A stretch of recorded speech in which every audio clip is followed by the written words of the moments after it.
United States submarine base at Key West, Florida. A dispatch that quoted President Truman's press secretary, Charles Ross, as saying that President Truman has no knowledge of any secret project by this government that would give substance to the existence of such objects. Ross also said that both the Air Force and the Navy deny that such objects exist. Hi. Hi. Hey, what's up? My name is Noelle, and I am using SPF in a moisturizer every day.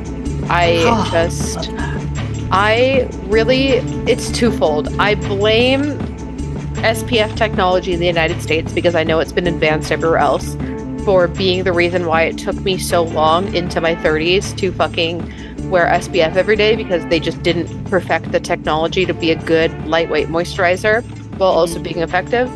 But we're here now, and it makes such a difference. And if someone would have told me that like wearing SPF every day also helps with breakouts because sun damage causes breakouts as well, I would have probably like just worn the shitty kind back in the day. But just really can't stress enough how important wearing an SPF in your moisturizer every single day is, even if you don't go outside. Love it. I use Beauty by Joseon. It's fucking great. It's a Korean skincare brand. A good one. Love it, love it, love it. That's one of the few things I'm passionate about is sunscreen. Mm-hmm. I brought a carry-on with me to California, or not a carry-on. I checked a bag with me to California because I needed to bring with me a gallon of sunscreen, and I refused to pay California prices. But I'm Chelsea, and if I'm passionate about two things, and one of them is sunscreen, the second would be getting this episode over with so I can immediately leave and go watch Bridgerton season 3. Yeah, you are one of the few people. It's you and Leia, the only two people I know who love Bridgerton. I am down bad. I got all of the Bridgerton releases from Bath and Body Works, despite not being able to smell them. But I just want to feel like I'm part of the gang. My hair is up so that I can get a nice curl later, just for my house. But drinking tea. I drink tea now. Normally I do wine with the episodes. No. Yeah, that is tea. It's a hot tea too, which is a choice for a 70-degree day, but all right. Oh my God. Turmeric. A turmeric tea for the joints. Because I'm also, in addition to being boring, Noelle, I am old. Oh, well, I knew that part. Yeah. So, shit. But you know what's not boring? What? War. Yeah. I've learned that, unfortunately. Specifically, you, with your super good fucking write-up of Kent State, really inspired me to lean more into Vietnam. So we're going to be talking about that a little bit more today. If there's something this country needs to do more of, it's lean into Vietnam. Specifically, no, I can't think of a single good thing. We learned nothing. We literally learned nothing. The only good thing about Vietnam is that we did like a super heavy Vietnam episode. We're going to do a kind of fun Vietnam episode before we get into the atrocities, which are also the Cold War. So I just, so here comes the fun, mama. If anything good came from Vietnam, are these podcast episodes. Yeah. They're solely on our shoulders. Yeah. Is that a cancelable thing to say? No, that's what historians will report on. All right. So. Yeah. So just a quick recap. It is May 4th, 1970 at Kent State University when National Guardsmen opened fire on protesting students, marking a somber moment deeply ingrained in American consciousness. This event not only epitomized the profound societal divisions brought on by the Vietnam War, but also heightened how intense crises, both domestic and international, often coincide with increased reports of mysterious entities. Now, could this collective manifestation be something to do with anxiety, or are there truly inexplicable phenomena occurring? Because throughout history, we see periods of significant turmoil that have consistently been accompanied by tales of mysterious beings. For example, during World War II, pilots reported encounters with gremlins thought to sabotage aircraft. Oh, I like to imagine their little Furbies just, mommy, yeah, talking their Furby language, and they all scream as they just plummet into the Pacific Ocean. The Middle Ages brought forth legends like the Black Dog of Bungay, a spectral creature seen during storms and significant adversities, which would strike fear into the hearts of everyone who witnessed it. And such reports suggest that during times of hardship and confusion, the lines between reality and folklore become remarkably thin. So today we're going to step into the misty borderlands where history, myth, and reality converge. We are going to go deep into the heart of the Vietnam War, not only to revisit political strife and battlefield horrors, but also to explore a shadowed chapter filled with an unsurmountable amount of uncanny encounters and mysterious creatures that roamed the dense jungles and instilled dread amongst the troops. So let's dive back just before Kent State happened, back to a quiet night in August of 1969 in Da Nang, South Central Vietnam, where the tranquility was shattered for Earl Morrison and his fellow soldiers of the United States 1st Marine Division. As they kept a vigilant guard, their senses were heightened by a stark silence. And then the unexpected occurred. A figure appeared in the sky, something so surreal that it challenged the boundaries of their reality. UFO. Nope. Ugh. Oh, dare I say better than a UFO? There's no such thing. Yo. Okay. I wait for you to eat your words, Noelle. Can't wait. I'm hungry.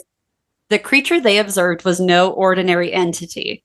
It had the wings of a bat, but on a gigantic scale, far surpassing what one would consider natural. And as it approached, the silhouette of a woman emerged, her form entirely enveloped in black, from her skin to her body and wings. And what made her particularly distinct was her eerie glow, a greenish hue that seemed to illuminate her amidst the darkness of the Vietnam night.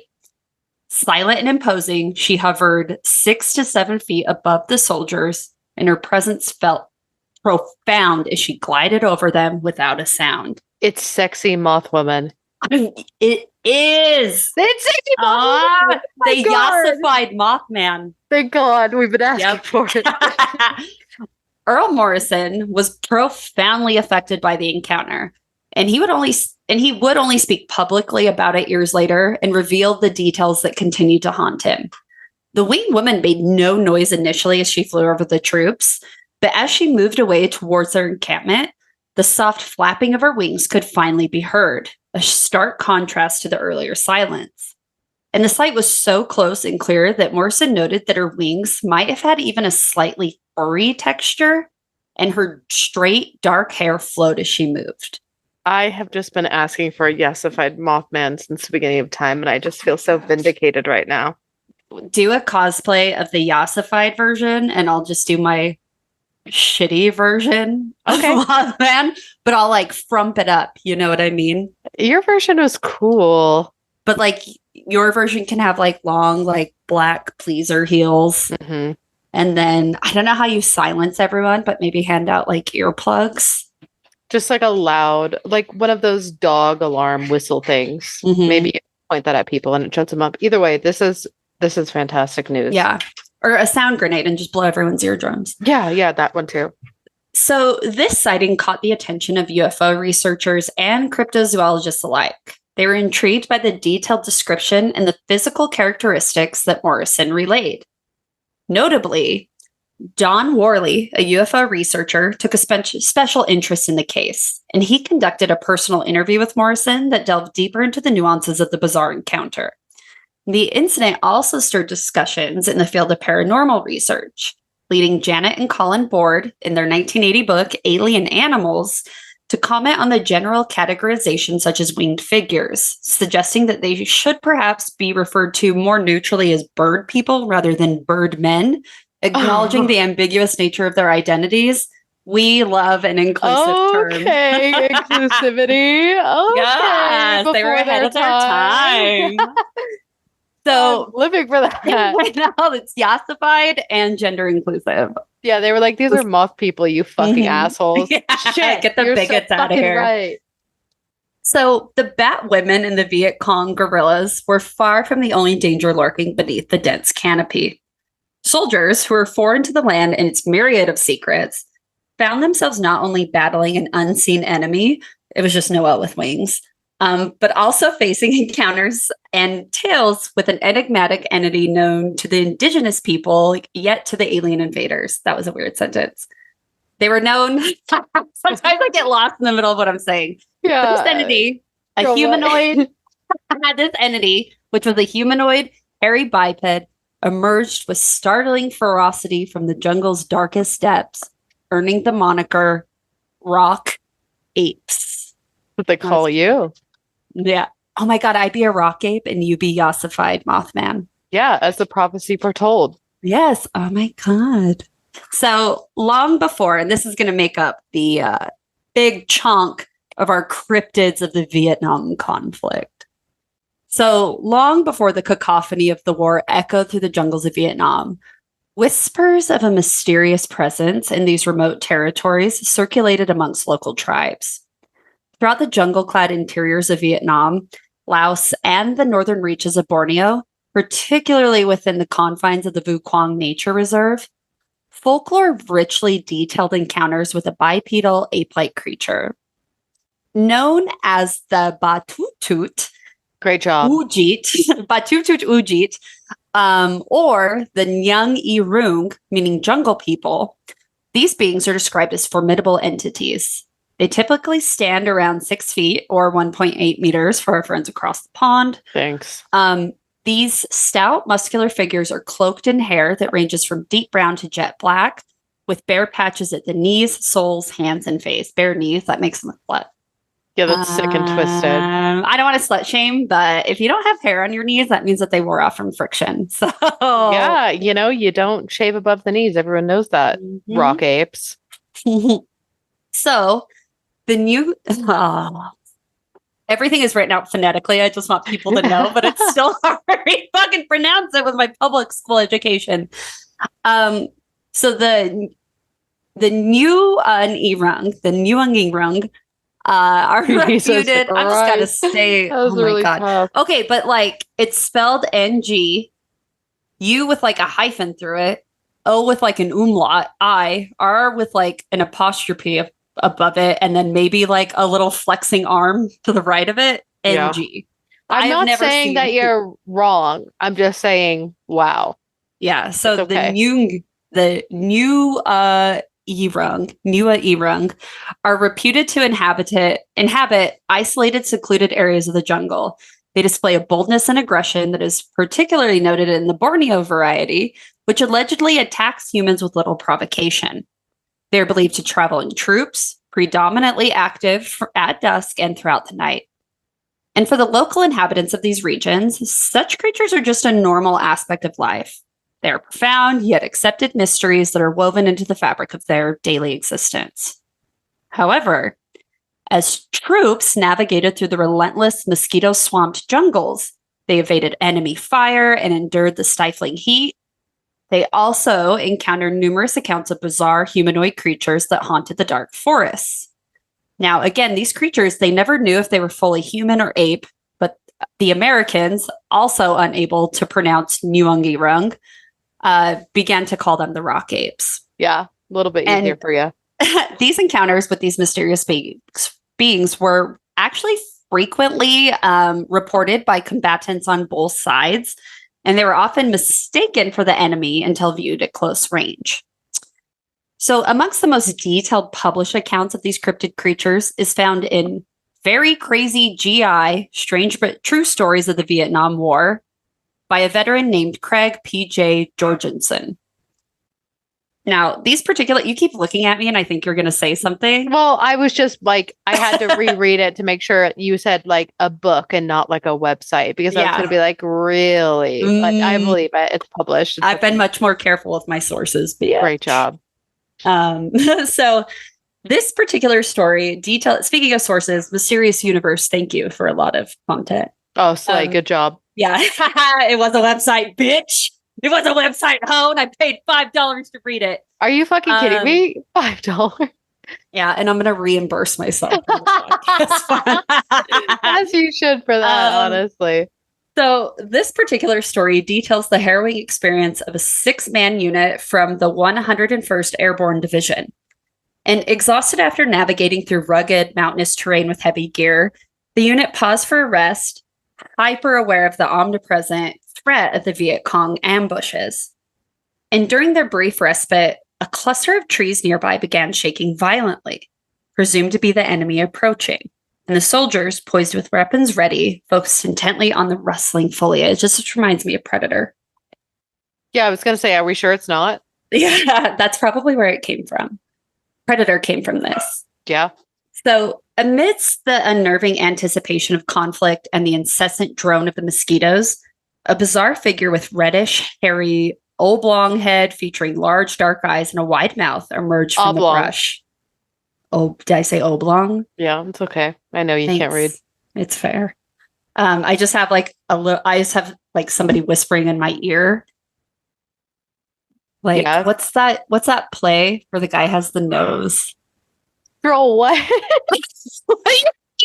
Wishbone episode?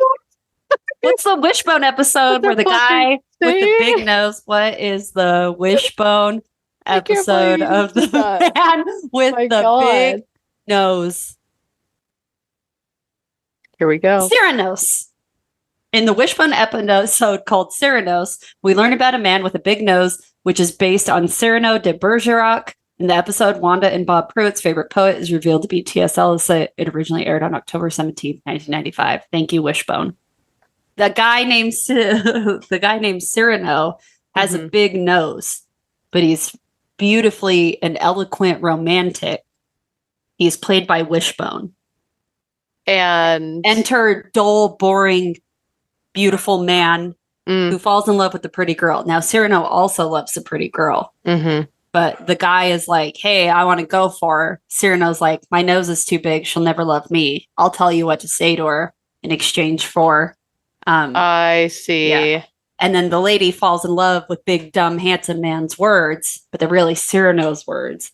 But, and obviously, what would only be the natural conclusion, she figures out that it's Wishbone, and they fall in love and get married. The human woman? Yeah, Wishbone... human woman to the dog and the prosthetic nose? Well, it was just a regular nose because dogs have noses that are bigger than humans, some may say, especially Wishbone the Jack Terrier, because he played Cyrano. But it was like, why dog nose? And Wishbone would be there on camera. It was a fucking good episode. Good goddamn episode, man. Fucking Wishbone. Ahead of his time. So anyway. Yeah, anyway. So, no, I never learned to read, Noelle, because I was watching my books on TV like a true child of the 90s. Anyway, moments later, a creature approximately 5 feet tall with a very muscular build, covered in matted red hair, stepped into full view. It was on 2 legs, and it paused to survey the soldiers with what seemed like a calculated gaze. The startled men initially speculated that it was like a large orangutan, but those are not indigenous to Vietnam. And amidst their bewildered debate, just, fucking around, the creature lost interest and disappeared quietly back into the jungle shadows. Yeah, wouldn't you? Yeah, if I saw a group of men in the forest, we've already learned. In Vietnam, it's the cryptid orangutan. Here in the United States, it's the bear. And in a chilling entry from 1968, jungle veteran Robert Baird recounted a night filled with tension and mystery in his war diary. His narrative unfolds as his unit, stationed in the dense jungles of Vietnam, begins to hear disturbing noises emanating from the outer perimeter of their encampment. And the origins of these sounds, whether from typical nocturnal jungle creatures or enemy soldiers, was unclear to them at the time. It did cast an ominous shadow over them as darkness enveloped their camp. And taking initiative under these uncertain circumstances was a Mexican-American corporal, affectionately nicknamed Poncho. Determined, that's so weird because also my niece is nicknamed Poncho. Well, she was in Vietnam in a past life, obviously. Yeah, which is crazy. So determined to identify the source of the unsettling noises, Poncho ventured alone into the night, making his way uphill towards the communications bunker. And his investigation seemed routine until his return, but it was anything but. Because witnesses reported that they saw Poncho discharge several short bursts from his rifle before he rushed back to camp, and he was very visibly shaken and agitated. And amongst his arrival, the immediate chaos of the camp was compounded by the unit's lieutenant, who urgently demanded an explanation over the radio questioning who the fuck was firing in at what. Yeah, for the first time in Vietnam's war history, someone's asking where those shots went. I know, that was like literally one account. That's why they tried to sweep it under the rug. They didn't want anyone to think it was just we were, giving a shit about local wildlife or human lives. And with the camp's attention fixated on him, Poncho recounted his harrowing encounter. That as he was returning, he noticed an unfamiliar bush along his path. Curiosity piqued, and he leaned in for a closer inspection, only to be met with a startling from the bush, sending him into a panic that triggered his reflexive gunfire. Yeah, that's what they say. Don't investigate unfamiliar bush. Yeah, you got to be protected. You got to be aware. And Baird later reflected on the incident with a broader understanding that was gained from subsequent experiences in local lore. He concluded that Poncho had come face to face with the now infamous rock ape, a creature reputed for its boldness and lack of fear. In this encounter, Baird surmised was the source of the mysterious noises near the perimeter wire that night. And as he pieced together similar stories from other soldiers, Baird came to realize that these rock apes were not just figments of overheated imaginations, but a real, pervasive presence in the jungles of Vietnam. Creatures just as fearless as they were mysterious that eventually got woven into the very fabric of the soldiers' daily survival in the unpredictable environment. And a particularly bizarre incident occurred that's left its mark on those who witnessed it. In another encounter, a remote and routine patrol was abruptly interrupted by a burst of enemy fire, which forced the soldiers to scramble for cover. In the ensuing chaos, as the patrol members sought refuge from the relentless assault, an extraordinary and an unanticipated figure emerged from the dense undergrowth. Now, the initial glimpse suggested a large man breaking through the vegetation, but as the figure dashed amongst American troops, it became clearly evident that this was not a human. It stood at an imposing height of about 7 feet, was heavily muscled, and was almost entirely covered with reddish hair.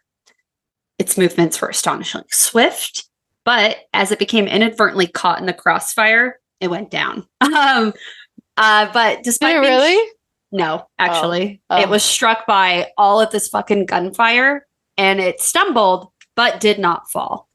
Now, this unusual resilience caught the attention of both sides, with the enemy soldiers reacting with what appeared to be a mix of excitement and panic, but also they were shouting unintelligibly amongst themselves before retreating hastily, and one even left his weapon in the midst of his escape. Yeah, wouldn't you? Fucking Ginger Hulk comes running through the base.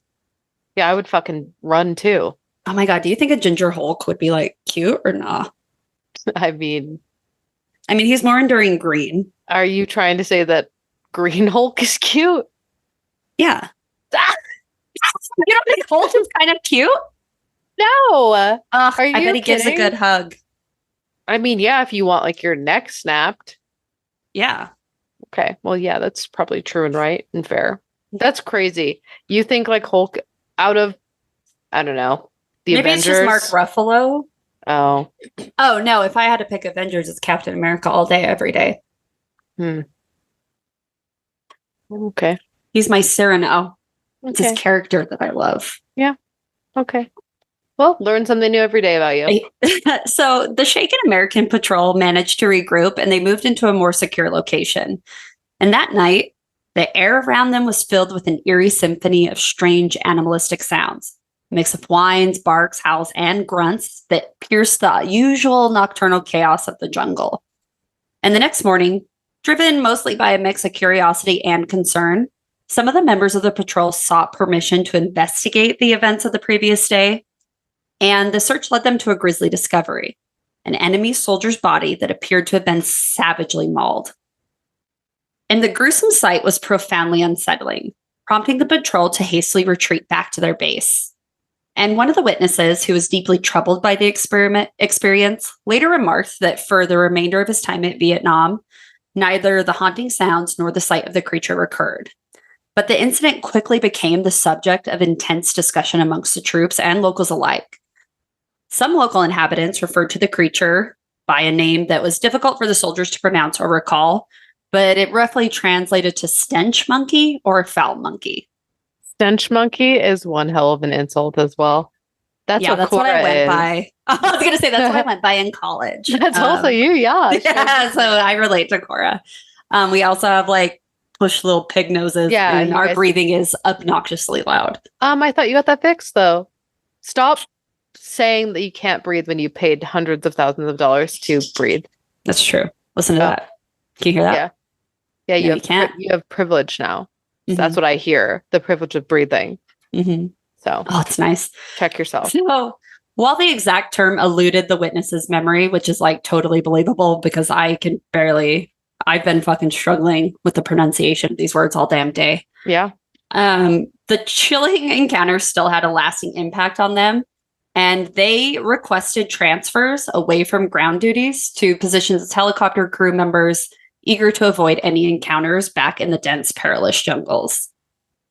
And then in another riveting episode recounted by someone named Michael Kelly, a member of the D Company 1st 502nd Infantry of the 101st Airborne Division, the jungle warfare of Vietnam presented an almost supernatural encounter with these elusive rock apes and or stench monkeys and or foul monkeys.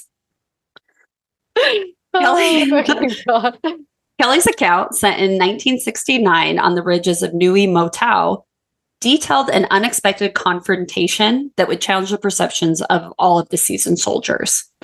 So as Kelly narrates, it was a typical day with his platoon and a brief respite for lunch when an astonishing scene unfolded. 8 strange creatures, matching the other descriptions of the rock apes, casually strolled up onto a trail, turning at a ridge just 10 meters away from the unsuspecting men. And initially, they mistake these beings for Viet Cong soldiers due to their sudden appearance and their number. What do they do? Fucking carpet bomb them? Well, they instinctively reacted with a fierce onslaught of machine gun firepower. Perfect. So the air was quickly filled with the deafening sounds of M16s and M79s, as well as grenade launchers. Oh, yeah. And the forest around them was lit the fuck up with vegetation flying amidst the chaos. And Kelly was positioned at the far end of a clearing, about 50 meters away. And he quickly grabbed a weapon alongside his platoon sergeant, and they took cover under a fallen tree. And from this vantage point, they prepared to confront what they presumed would be a considerable enemy force. But instead, when they eventually emerged from their cover, the reality was more bewildering. Because instead of enemy troops, they faced what Kelly described as ghostly images darting throughout the bushes and trees. The mysterious intruders were about 5.5 feet tall, again, mostly covered in light brown to reddish brown fur, except for one that was almost black, which was an aggressive male that charged through the underbrush. And the counter was marked not only by visual chaos, but also auditory confusion, because the creatures emitted sounds that were very similar to dogs barking.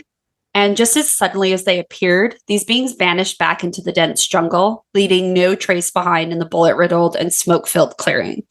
There was no bodies, no fur, and not even blood was found, despite the intensity of the gunfire and a fucking grenade launcher. Could you imagine how embarrassing? Also, how embarrassing for these soldiers. Peace and love to them. I know they probably were scared. But also, these poor fucking stinky monkeys. Like, they're probably just minding their own fucking business, just like on a family walk per usual, just a casual Tuesday, and then they get lit the fuck up and they're just running and screaming like, what the fuck? Yeah. I could not. It's just embarrassing. Dad's freaking the fuck out, like the big male running around yelling at all the kids to get their shit picked up so they can leave. So sad. A ruined vacation. But reflecting on the incident, Kelly expressed a poignant sentiment that despite being a combatant that was accustomed to the harsh realities of war, he actually was really upset that he potentially harmed innocent wildlife. It really deeply affected him. So he was a sweetheart. That's nice. He was definitely astounded. Not people, though. Yeah, I know. He's like, I wish it was people. He was definitely astounded by the absence of any evidence of harm to the creatures. So he just, it was really funny because he was like, I don't know, maybe the gunfire was more about scare tactics than poor marksmanship. We'll see, sir. Yeah. But the men were all visibly shaken by the episode, and they really had no idea what they had encountered. Kelly did humorously note that the scare was so intense that it had a tangible effect on the men's composure and attire. But they really never fully recovered from what they all saw, despite joking about it later. So the phenomenon of encountering large congregations of rock apes seemed to have been more common than one may imagine during the Vietnam War, particularly in areas thick with jungle and conflict. So in another intense episode that occurred in 1966 on Hill 868 in Quang Nang province, an area that would gain notoriety amongst the U.S. Marine station there is Monkey Mountain, due to its frequent and unsettling interactions with these creatures, which is crazy because I've literally never heard about any of this. Yeah, we've never heard about Vietnam in general, let alone the cryptids of Vietnam. Yeah. Again, all we know about Vietnam is what Forrest Gump taught us. Yeah. Thank you, public education in America. Mm-hmm. So in this vivid account, Marines stationed at the Strategic Hill reported movement in the underbrush. And again, they initially suspected it was a large Viet Cong force approaching. The commanding officer was very cautious not to reveal their position, so instead he instructed the Marines to hold their fire and instead remain hidden. However, the situation took an unexpected turn when the patrol discovered that the perceived enemy was actually a large group of hairy bipedal humanoids, again, the rock apes, and that they had actually surrounded them. The Marines attempted to disperse the creatures by throwing rocks, but this tactic actually backfired because the rock apes retaliated. They hurled stones back at the soldiers with surprising force and even more surprising precision. Yeah, they're calling them rock apes, girl. They got an arm on them for throwing fucking rocks. So the jungle around them erupted with the sounds of screeching and growling from what was estimated to be hundreds of these beings. And despite the pleas from the Marines to engage with firearms, the command reiterated the order to hold fire and instructed them to instead use bayonets. I don't know if that's a better thing. I would rather use fire, and I love animals, but if I'm surrounded by screeching apes throwing rocks at me, I just might get trigger happy. I don't know about you. Yeah, I mean, I don't know. I feel like, well, if they've actually been hearing the rumors, then they would know that gunfire doesn't do anything. True. Nor does fucking grenade launcher. So might as well bayonet them. Try something else. True. Also, this might be the most punk rock metal sentence of the entire episode, but the confrontation escalated rapidly, culminating in a cacophony of gunfire, screams, and more screeching as the Marines eventually went hand to hand with the rock apes. How war should be fought, in my humble opinion. Yeah. Send the men out. Let them get beaten to death by gorillas and apes in the jungle. Yeah. So when reinforcements finally arrived to assess the aftermath, they found a scene of chaos with several injured Marines and allegedly some bloodied bodies of the rock apes. So the tactic worked. And this violent clash became what I think is adorable. The Battle of Dong Den, which added a layer of dark folklore to the history of Hill 868. And the presence of rock apes on Hill 868 became an ongoing ordeal for the Marines there. Subsequent patrols often found evidence like droppings, tufts of hair, and footprints, and encounters with these creatures, especially at night, was marked by eerie vocalizations and aggressive behaviors, which began to include rock throwing, described humorously yet accurately as throwing rocks like girls, but with velocity. So I'd like to imagine an elbow throw with a good wrist at the end. Yeah, a little wrist flick, but it's knocking you the fuck out. Yeah. So all the cryptids of Vietnam are ossified. They are. We've got these beautiful auburn bitches just fucking flinging rocks with such beautiful grace of a drag queen. I love it. So one notable encounter involved a Marine named Steve Canyon and his unit, who, while testing new muzzle flash and noise suppressors, encountered a rock ape that boldly stared them down and audibly barked like a dog. And after a Marine, that's also how Noelle interacts in the wild. I've actually seen you bark at children. So I bark at people all the time. Yeah, you barked at the kids at the pool when they were getting everyone's purses wet. So. They were. They deserved that. A good time. It scared the shit out of me. Because imagine you're them. Imagine you're them. You did scare the shit out of them. So after a Marine hit the ape with a rock, along with about 20 others that emerged. The rock apes led a nice revolt and began pelting the soldiers with rocks in return, which led to a frantic retreat. And reflecting on why they didn't shoot, Anya simply remarked, I don't know, didn't seem right, which emphasized a sentiment of unease and moral ambiguity about engaging these strange creatures with lethal force, which is insane. About using a fucking grenade launcher on an animal. Yeah, which is insane because you hear about like the fucking atrocities of like not only the Vietnam War, but of like the moral war crimes. But for some reason, these adorable, beautiful creatures seem to elicit an atmosphere of empathy, which is really cool. It's interesting, I would say, to hear that they didn't want to bring out rocket launchers again and just wanted to throw rocks with the backdrop of the Vietnam War. I know. Did you ever have like dirt clod fights as a kid? Where you would for just, sure. Like, I imagine it was like that, just like kind of cute, maybe a little violent, escalated until everyone decided to be upset and go home. Yeah. But that's kind of how I want to picture it. Yeah, I would prefer that than like thinking about Vietnam War crimes. Yeah. So the increasing frequency and unsettling nature of rock ape sightings during the Vietnam War captivated not only the attention of the troops, but also piqued scientific curiosity. So the phenomena was so compelling that they actually prompted formal investigations by the North Vietnamese, who were equally intrigued with the mysterious creatures. So as detailed in the very crazy GI strange but true stories of the Vietnam War, a significant scientific explanation was actually organized in 1974 by the North Vietnamese. What'd I say? Explanation. Fuck. Expedition. There you go. By the North Vietnamese Party Secretariat. Thank you for keeping me honest. Yeah, the word is expedition. Yeah. Please use it in a sentence. I'm going to take an expedition to your house. I will kill myself in front of your dogs. There we go. There we go. Perfect. Spelling bee champion.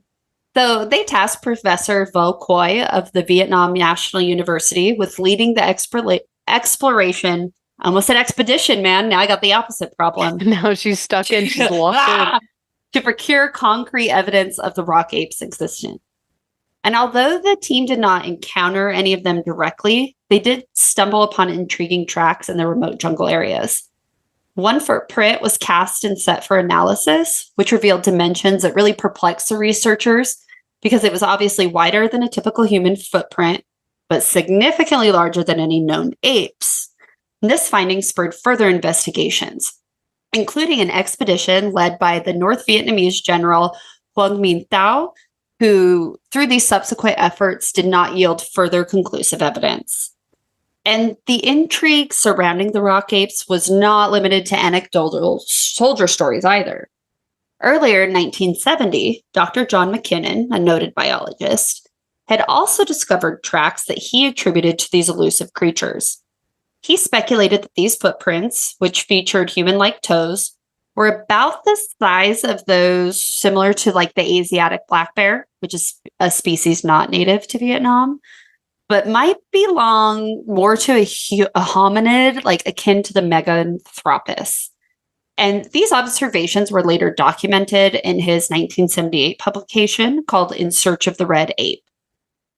And locals who are familiar with the jungle's lore refer to the creature responsible for these tracks again as the Ba Tut Tut, which added another layer to the region's rich tapestry in this cryptic folklore. And despite never actually finding irrefutable evidence of the rock ape's existence, McKinnon's explorations in the Vu Quang Mountain rainforest in 1992 did lead to a discovery of several new large mammal species.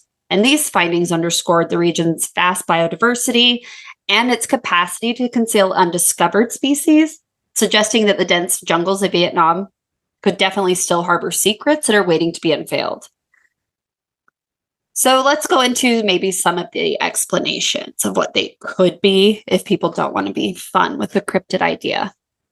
So some really want to attribute them as the Tonkin snub-nosed monkey, which was a critically endangered primate that was once thought to be extinct until it was rediscovered in 1989. And these monkeys live in remote forests, and they're known for vocalizations that are similar to barkings. They're But cute. They're cute and tiny, and they have little blue faces. yeah, they do not match the description of the rock apes in the slightest. They kind of have a Voldemort nose. I think you have a weird idea of what cute is. Like, you judge me for the fucking red Hulk, but then you send me this. It looks like it looks like Amanda Lepore if she was a monkey, like with big old lips and a tiny little nose, and that's like true. eye makeup. But it has the nose of like the Gollum skull. It looks like Red Skull, but a monkey and cute. I agree with you. Some of it's cute, not jazzed on the nose. I'm gonna be a hater today. Okay, well, I just think it's like another yassified creature. If you really look at it, I guess. If you look at it, that is a woman who's gotten too much plastic surgery. Yeah, that's true. So okay. But again, they don't match the rock apes in size. They have tails. Rock apes don't have tails. They are active in the day, of which rock apes are not, and they're tree dwelling, which completely contrasts with the nocturnal ground-based rock apes that soldiers saw. So this leads to some who want to propose the existence of an undiscovered large primate, especially given the discovery of new mammal species that happened in the same region during the early 90s. Others speculate that rock apes could be ancient hominids, similar to other cryptids like the orang pendek of Sumatra, which suggested survival of ancient species in secluded areas. And I personally love it. I think that we could have a Bigfoot for every fucking region. Yeah. But these sound a little bit more like the traditional Bigfoot, whereas you and I both like to believe that Bigfoot is actually more of a supernatural entity. Yeah. It's like the Thunderbird. It just never went extinct. It just lives. Yeah. In a more skeptical view that is considered when these sightings are mentioned is that they could potentially be hallucinations caused by the stress of war or drugs like LSD. But I think that this is really contested by the clear and corroborated accounts from both American and Viet Cong soldiers, as well as the local tribes. I think it's like we need to be careful to especially not shit on people's folklore and accuse them of being drug addicts. Yeah, it's like also no one is hallucinating a fucking ape. Like, be for real. Yeah. So cryptid sightings during war times, like the rock apes, often remain unresolved due to the chaos of war and the inaccessible nature of the environments of which they are reported. So these stories share similarities with other wartime cryptid sightings, where the confusion and strain of the conflict does create a fertile ground for mysterious reports, which are left often unexplored and unresolved. So any conspiracy theories that swirl around these cryptic sightings that suggest they were part of a broader pattern really ties into a lot of unusual activity. And I would say that they systematically suggest silence by military higher-ups. Veterans have often hinted at being pressured to omit these strange encounters from their reports, indicating deliberate suppression of information. And I don't think that's a conspiracy at all. No, the UFO hearings talked about it the whole time. Exactly.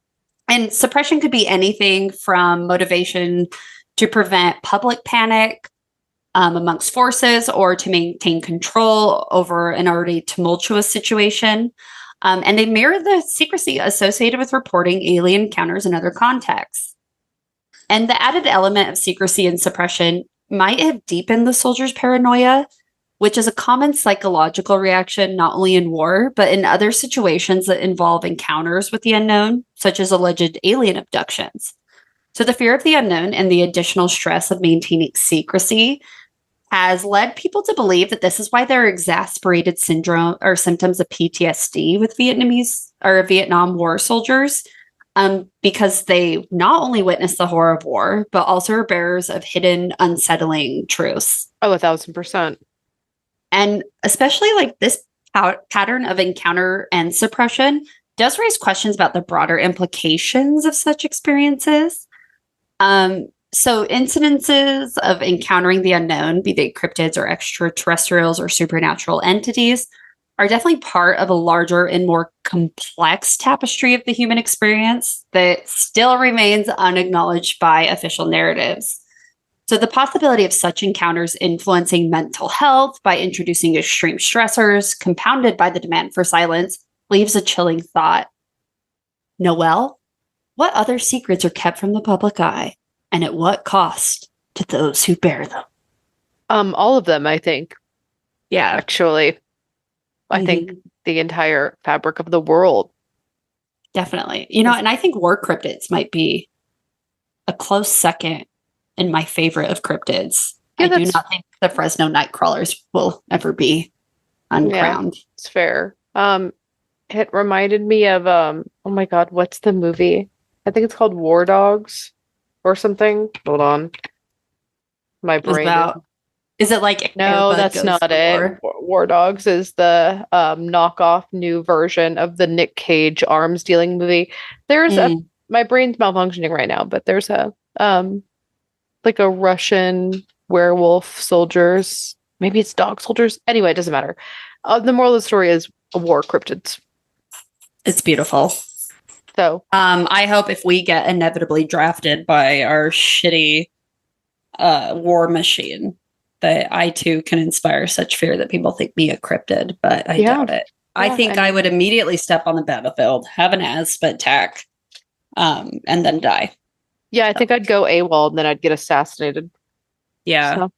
You would go AWOL, get desperate for some like good water, and then get like, you would drink bad water and like shit yourself to death. Yeah. And then you would be begging for mercy and then you would get killed. Yeah. And that's, you know, how it's meant to be. Doing things that I usually don't do, drinking a lot of water and shitting consistently. Yeah. And then United States soldiers would come across you and they'd be like, oh my God, just let it live. And you would be like, kill me. And it's like, it's barking. Yeah. And then they would fucking throw a grenade launcher at me and blow my ass up. And it would just be like this. That's the only way that you would ever be able to poop. Yeah. Yeah. I mean, I know that you're all high and mighty with your tea now, but you know, back on this side of the tracks, I don't poop still. I'm just hydrated. I thought you said you got the tea that helps you have BMs. Oh my God. Did you ever try that tea? No, I haven't yet because you scared me about it. You have to drink the tea, but I desperately drank too much of it and the stomach cramps. I felt like I was giving birth. Yeah. And then the whisper of the poop that unwas. I feel like that lady who had like a tumor in her who thought she was pregnant for 60 years and then it just turned out to be like a calcified baby. Yeah. I feel like that's going to be my experience, except the tea calcified a poop baby in me, which is so gross. But yeah, it does help, but I don't recommend drinking more than one because then it quickly unhelps. Yeah, so. I can imagine doing the opposite. I saw a fucking like one of those, not 1,000 Ways to Die, but it was like talking about crazy things that people have done. And this guy was obsessed with the idea of like doing a colon cleanse, but he did it with Metamucil, which is like opposite, right? There's mushers and there's pushers. And he started making like a jelly out of the Metamucil, like an orange jelly, and would have like a peanut butter and orange Metamucil jelly sandwich. And he ate so much of it that it just created like a brick inside of his stomach. And it was so big and bad that he was unable to eat or drink for like 10 days. And if he pressed on this visible lump that he could feel in his stomach, he said they would taste like a bile-y acid in his mouth. And then he went to the emergency room and they had to basically open him up and mush it down physically. They didn't open him, but they physically mushed it down his intestines. Oh my God. They had to milk the poop out of him. Yeah. And then he did eventually have the biggest BM of his life, but at what cost, you know? Yeah. Oh, I bet that hurts so bad. Well, it was like pooping a brick. He kept saying that like the pain was him just feeling the cleanse of the colon.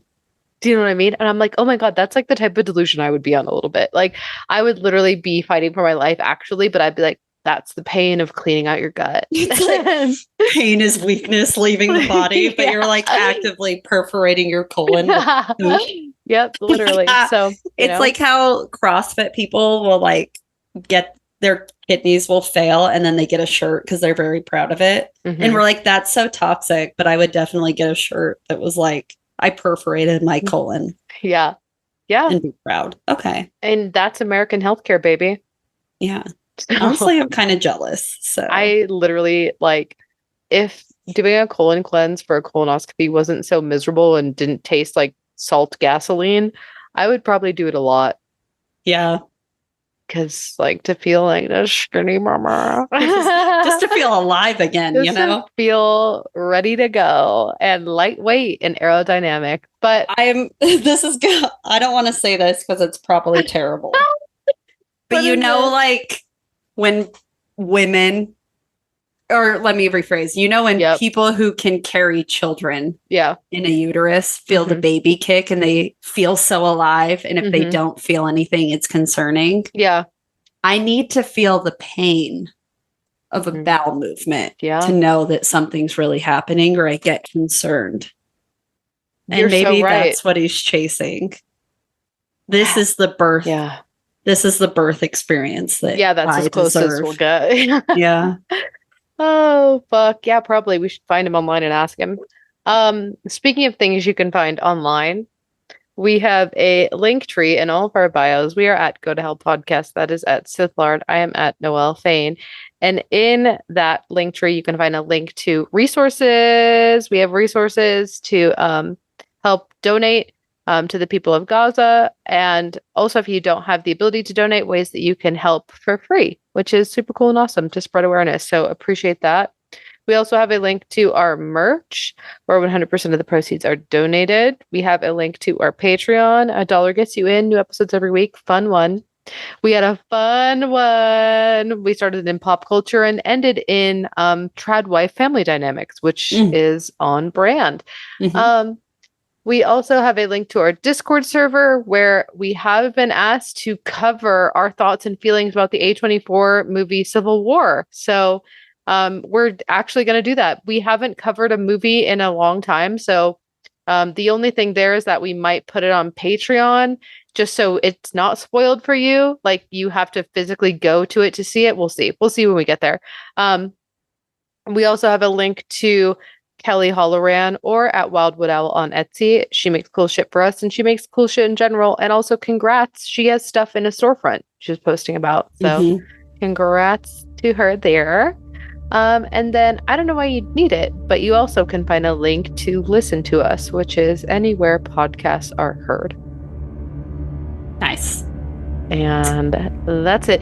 I'm going to go ahead and I know I said it in the beginning, but I really cannot emphasize how SPF every day has changed my life. So if this encourages you or inspires you to go out and buy SPF, then that's what I'm going to give a hail to. Hail Bridgerton! Getting the fuck out of here so I can watch all of it in one sitting. Okay, go enjoy your tea. Okay, bye. Bye.